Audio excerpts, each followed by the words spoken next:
Hi, today I'll talk about how and why we're deflating tires before we go into the desert. In my opinion, the two most important things that you can do to your car for improving its capabilities off-road is put on a decent set of off-road tires that look good, and of course also have the right tread pattern for the sand and mud, and then having the right tire pressure.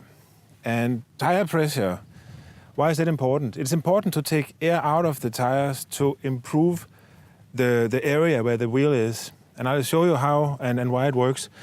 If you look at my hand here and the amount of force I have to apply to make a hole in the sand, it's very easy for me because there is only a very thin area here in my finger. However, if I take my full hand, it's going to be quite difficult for me to do the same. And this is the reason that you're deflating the tires and taking the air out. And many people, they actually think when you take the air out of the tire, then the tire becomes wider. It doesn't really become wider, but the area where it hits the sand becomes longer because it sinks more down. Let me show you how to do it. So if you're not an expert, and I know I'm not an expert, then you're probably going to need some tool to deflate. And I'm using this because it's very, very quick and it's very easy to use. Let me show you how to use it. It comes with two settings basically, this. And when this is in, then the air is not possible to come out from the wheel. So this is the position that you want to keep it when you put it on. So you simply screw it on to your tire.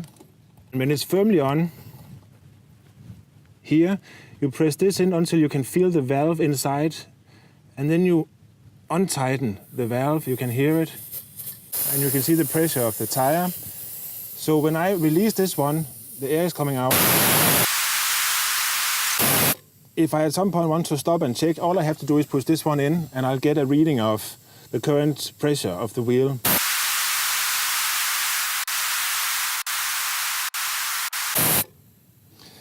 So I would typically recommend to stop at 15, and if you get stuck, then you can take it down to 10, 11 or 12. But the reason that I recommend 15 is because if you're driving and making a sharp turn inside the desert, then if you have a lower tire pressure, there is actually a chance that the tire will come off the rim if your tire pressure is too low. So 15 is a good starting point, and if you get stuck, you can always lower it. To close it again, you basically just take this one back in and screw it until you can feel it is tightened. Then you can take this one out, and here there is no sound, no air coming out, and this one, no air coming out, and you're done.